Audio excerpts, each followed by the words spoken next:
आज हम इस वीडियो में भारत में मौजूद सैकड़ों साल पुराने एक ऐसे रहस्यमय मंदिर के बारे में बताएंगे जहां कोई मूर्ति नहीं, स्वयं भगवान विराजमान है। जी सही सुना आपने, जहां पत्थर की कोई मूर्ति नहीं, जीवित भगवान मौजूद है, जिन्हें गर्मी लगती है, जिन्हें पसीना आता है और जिनके पास पंखे की सुविधा उपलब्ध है। और तो और यह मंदिर दुनिया में सबसे अमीर मंदिरों में से एक है, जिसके पास फिक्स डिपॉजिट में ही इतना पैसा है कि 800 करोड़ से भी ज्यादा की कमाई सिर्फ और सिर्फ ब्याज से ही हो जाती है। यह पूरी दुनिया के सबसे रहस्यमय मंदिर में से एक है, जिसका नाम भारत का हर एक नागरिक जानता है, लेकिन वहां तक पहुंचना हर किसी के लिए संभव नहीं हो पाता। इसलिए आज मैं इस वीडियो में आपको उनके दर्शन कराऊंगी और इस मंदिर के बारे में ऐसी कुछ इंटरेस्टिंग बातें बताऊंगी कि आप सोच में पड़ जाएंगे। तो दोस्तों, यह वीडियो लास्ट तक जरूर देखिएगा और अगर आप मेरे चैनल पे नए हैं तो लाइक, शेयर एंड सब्सक्राइब जरूर करिए। दोस्तों, आज हम भारत के जिस मंदिर के बारे में बताने जा रहे हैं वह है तिरुपति बालाजी मंदिर। यह मंदिर दक्षिण भारत के राष्ट्र आंध्र प्रदेश के चित्तूर जिले में बना हुआ है। वैसे तो साउथ साइड में और भी बहुत फेमस मंदिर है, लेकिन तिरुपति बालाजी की बात ही कुछ अलग है। इस मंदिर में वेंकटेश्वर भगवान की पूजा अर्चना की जाती है, जिन्हें भगवान विष्णु जी का अवतार माना जाता है। सबसे खास बात तो यह है कि इस मंदिर के गर्भगृह में जो मूर्ति स्थापित है वह कोई इंसानों के द्वारा बनाई गई मूर्ति नहीं है। जी सही सुना आपने। आपको जानकर हैरानी होगी कि वहाँ भगवान स्वयं विराजमान है। भले ही वह मूर्ति पत्थर की बनी हुई है, पर जब आप उसके दर्शन करेंगे ना तो आपको खुद एहसास हो जाएगा कि वह कोई आम मूर्ति नहीं है, बल्कि जीवित भगवान है।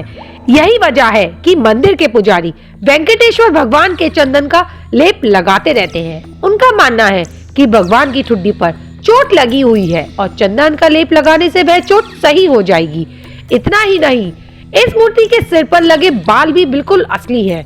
आपको जानकर हैरानी होगी कि पिछले 1500 साल से मौजूद यह मूर्ति और इस मूर्ति के बाल आज भी मुलायम और साफ हैं। भगवान वेंकटेश्वर की मूर्ति के बाल कभी भी उलझते नहीं हैं।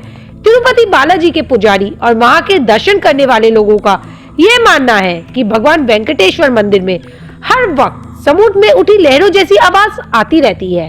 अगर आप भगवान की मूर्ति पर कान लगाकर सुनोगे ना तो आपको ऐसा लगेगा मानो आज समुद्र में उठी लहरों के बीच खड़े हों। इस मंदिर में दान देने की गजब की परंपरा है। इस मंदिर में दर्शन करने वाले श्रद्धालुओं का कहना है कि यहाँ पर मांगी हुई मन्नत हमेशा पूरी होती है और मन्नत पूरी होने के बाद वह श्रद्धालु वहां पर आकर अपने बाल दान करके अपनी आस्था प्रकट करता है। आपको जानकर हैरानी होगी, हर दिन 20,000 से भी ज्यादा श्रद्धालु अपने बालों का दान करते हैं और वह श्रद्धालु अपनी श्रद्धा के अनुसार इतना अधिक सोना, चांदी, रुपया दान करते हैं ना, जिसकी वजह से यह मंदिर पूरी दुनिया का सबसे अमीर मंदिर है। यहाँ पर चढ़ाए गए दान की डिटेल्स रखने के लिए 50 से भी ज्यादा लोगों की ड्यूटी लगी हुई होती है। इस मंदिर में सिर्फ श्रद्धालुओं के चढ़ावे से मंदिर की ट्रस्ट को हर महीने 200 से 300 करोड़ की कमाई होती है। लेकिन अच्छी बात तो ये है कि ट्रस्ट इस पैसे को दान, पुण्य और अच्छे कामों में लगा देती है। आपको जानकर हैरानी होगी कि कोरोना वायरस की वजह से जब पूरी दुनिया में लॉकडाउन लगा हुआ था, उस वक्त तिरुपति बालाजी के फिक्स डिपॉजिट में इतना पैसा जमा था कि उसके ब्याज से ही, जी सही सुना आपने, उसके ब्याज से ही वहाँ के 3000 कर्मचारियों को 3 महीने से भी ज्यादा की सैलरी और पेंशन एक साथ दे दी गई थी। एक और इंटरेस्टिंग बात यह है कि इस मंदिर में भारत के बैंकों में 12,000 करोड़ से भी ज्यादा फिक्स डिपॉजिट है, जिससे हर महीने करीब 800 करोड़ से भी ज्यादा का ब्याज आता है, जो इस मंदिर की ट्रस्ट का होता है। अब आप अंदाजा लगा सकते हैं कि यहाँ आने वाले श्रद्धालु किस हिसाब से चढ़ावा चढ़ाते होंगे। एक इंटरेस्टिंग बात और बताऊं, जब आप वहां जाएंगे तो आपको मंदिर के मुख्य द्वार पर दाहिनी ओर एक छड़ी रखी हुई दिखाई देगी। आप यकीन नहीं मानेंगे, वह वही छड़ी है जिससे भगवान वेंकटेश्वर की माँ उन्हें बचपन से पिटाई करती थी और पिटाई की वजह से उनकी ठुड्डी पर चोट लग गई थी। यही वजह है कि आज तक उनकी ठुड्डी पर हर फ्राइडे को चंदन का लेप किया जाता है ताकि वह घाव भर सके, और यह अब एक परंपरा बन गई है। यह बात भी सच है कि भगवान तिरुपति बालाजी की मूर्ति एक स्पेशल चिकने पत्थर से बनी हुई है, और यह बात भी उतनी ही सच है कि जब आप उस प्रतिमा के सामने से दर्शन करोगे ना, तो आपको मूर्ति नहीं, साक्षात भगवान जैसा प्रतीत होता है। आपको जानकर हैरानी होगी कि मंदिर में भगवान के आराम के लिए पूरे मंदिर के वातावरण को बहुत ठंडा रखा जाता है, लेकिन इसके बावजूद भी बालाजी को बहुत पसीना आता है, जिसकी वजह से उनके शरीर पर पसीने की बूंदों को देखा जा सकता है। उनका माथा और पीठ हमेशा पसीनों की बूंदों से भीगा रहता है। मंदिर के पुजारी वक्त वक्त पर उनके शरीर से पसीने को पोंछते रहते हैं। जितना अनोखा यह मंदिर है, उतने अनोखे तरीके से ही भगवान का श्रृंगार भी किया जाता है। दरअसल हर दिन भगवान की प्रतिमा को नीचे धोती और ऊपर साड़ी से सजाया जाता है। पुजारियों का मानना है कि भगवान वेंकटेश्वर में ही माता लक्ष्मी का रूप भी समाहित है और इसी वजह से इस तरह का श्रृंगार किया जाता है।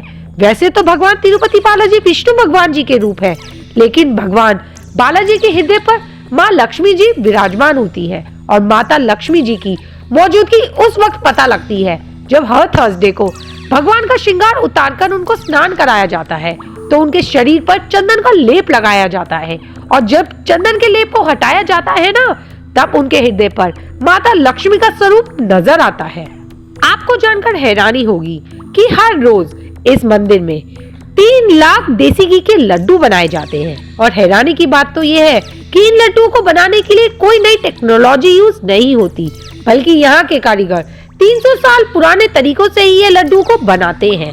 सबसे स्पेशल बात तो यह है कि इन 3 लाख लड्डुओं को बालाजी की गुप्त रसोई में बनाया जाता है और उस रसोई को पुट्टू के नाम से जाना जाता है। और एक हैरानी की बात और बताऊं, तिरुपति बालाजी के मंदिर से 23 किलोमीटर दूर एक ऐसा गांव है जहाँ बाहरी व्यक्तियों का आना बिल्कुल मना है। जी सही सुना आपने, वहाँ कोई भी बाहर का आदमी या कोई भी बाहर का बंदा नहीं आ सकता, टोटली बैन है। आपको मैं बता दूं कि यहाँ के लोग बहुत ही ज्यादा रूल्स और रेगुलेशंस के साथ रहते हैं। भगवान तिरुपति को चढ़ाने के लिए फल, फूल, दूध, मिठाई आदि सभी सामग्री यहीं पर बनती है और यहीं से आती है। यहाँ के लोग इतने तौर तरीके से रहते हैं ना कि वहाँ के लोग सिले हुए कपड़े भी नहीं पहनते हैं। एक और स्पेशल बात बताऊं आपको, इस मंदिर के गर्भगृह में एक दीपक जलता है और यह दीपक सैकड़ों साल से लगातार जलता आ रहा है, जिसमें ना तो तेल है और ना ही घी। अब आखिर यह सब कैसे होता है, इस बात का जवाब किसी के पास नहीं है। जब भी कभी आप तिरुपति बालाजी के मंदिर जाएंगे तो आप ध्यान से देखिएगा। जब भी आप गर्भगृह में एंट्री करेंगे तो आप पाएंगे कि मूर्ति बिल्कुल गर्भगृह के बीचों बीच स्थापित है, लेकिन जैसे ही आप गर्भगृह से बाहर आएंगे तो मूर्ति को निहारेंगे तो आपको ऐसा लगेगा कि वह तो दाहिनी ओर थी। तो दोस्तों, देखा ना आपने तिरुपति बालाजी के कितने कितने इंटरेस्टिंग बातें हैं। तो अगर आपको और ऐसी इंटरेस्टिंग बातें और किसी मंदिर के बारे में जानने हैं तो मुझे कमेंट सेक्शन में जरूर बताइएगा और मेरे चैनल को लाइक, शेयर, सब्सक्राइब जरूर करिए ताकि ऐसी कोई भी इंटरेस्टिंग वीडियो आपसे छूट ना जाए। मैं मिलती हूँ आपको अपनी नेक्स्ट वीडियो में। Till then stay positive.